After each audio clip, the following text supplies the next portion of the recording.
Alhamdulillah Rabbil Alameen. As-salatu was-salamu ala khairil mursaleen.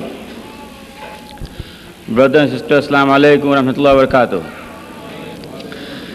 It is a great pleasure and an honor for me to introduce to you an eminent scientist and a scholar of Qur'an.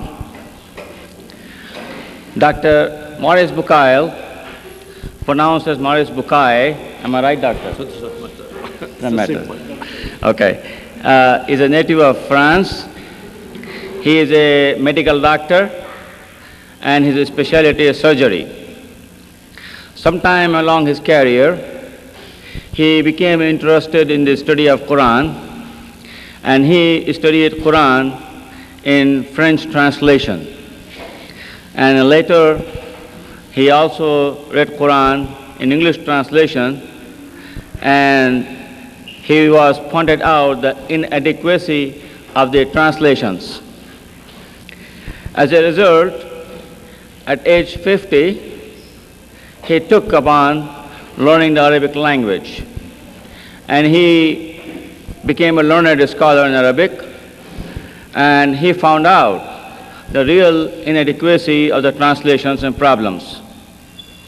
And being a scientist himself, he took upon himself to explain the biblical narratives and the Quran and science.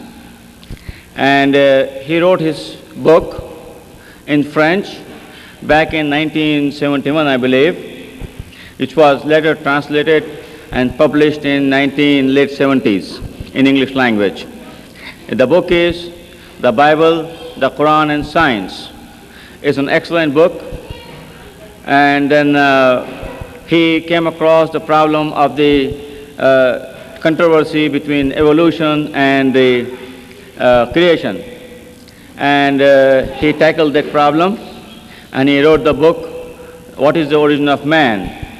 And both the books are here in paperback, and some of the old version of this one will be available after the lecture outside, and this in the original new version will be available outside, and those of you who would not have can order through your bookstore here. We will have it available.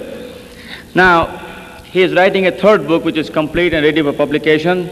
It's The Medicine and the Mummies of Pharaohs.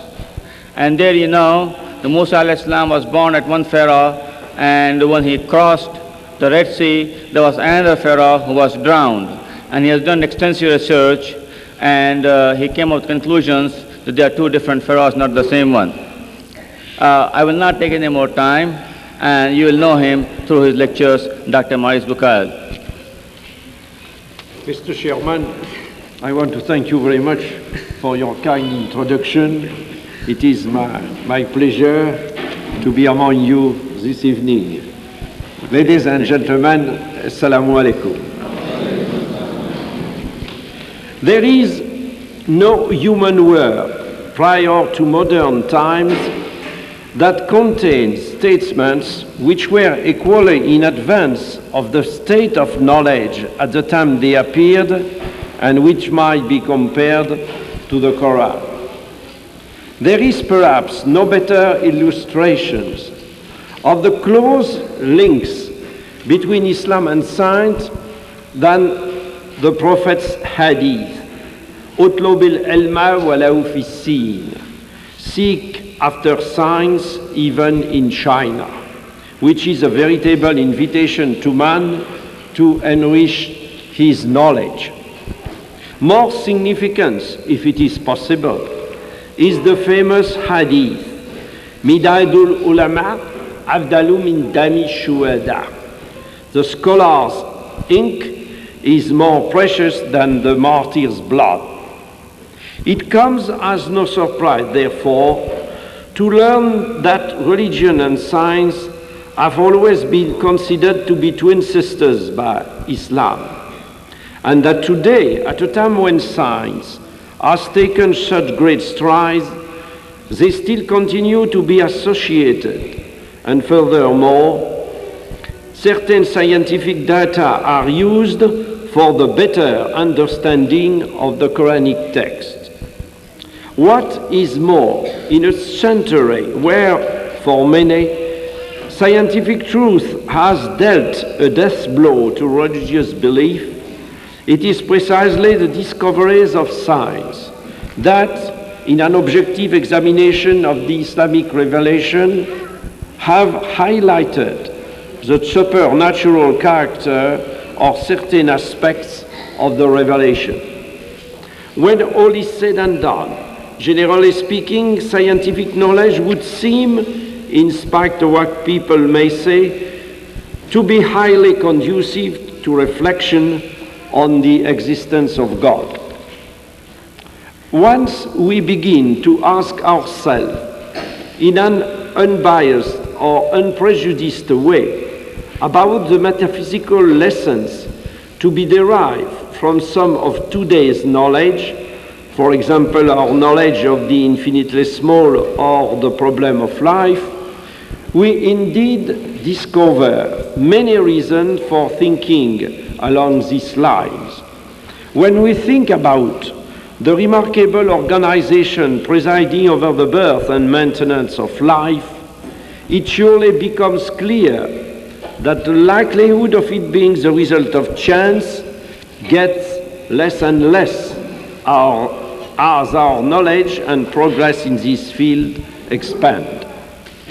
To me, it would seem that the scientific progress made in understanding the fantastic complexity of higher beings provides strong arguments in favor of the opposite theory. In other words, the existence of an extraordinarily methodical organization presiding over the remarkable arrangement of the phenomena of life. In many parts of the book, the Quran leads in simple terms to this kind of general reflection, but it also contains infinitely more precise data which are directly related to facts discovered by modern science. These are what exercise a magnetic attraction for today's scientists. For many centuries, man was unable to study them because he did not possess sufficient scientific means. It is only today that numerous verses of the Quran dealing with natural phenomena have become comprehensible. A reading of all the commentaries, however knowledgeable their authors may have been in their day, bears solemn witness to a total inability to grasp the meaning of such verses. I should even go so far as to say that in the 20th century, with its compartmentalization of ever-increasing knowledge, it is not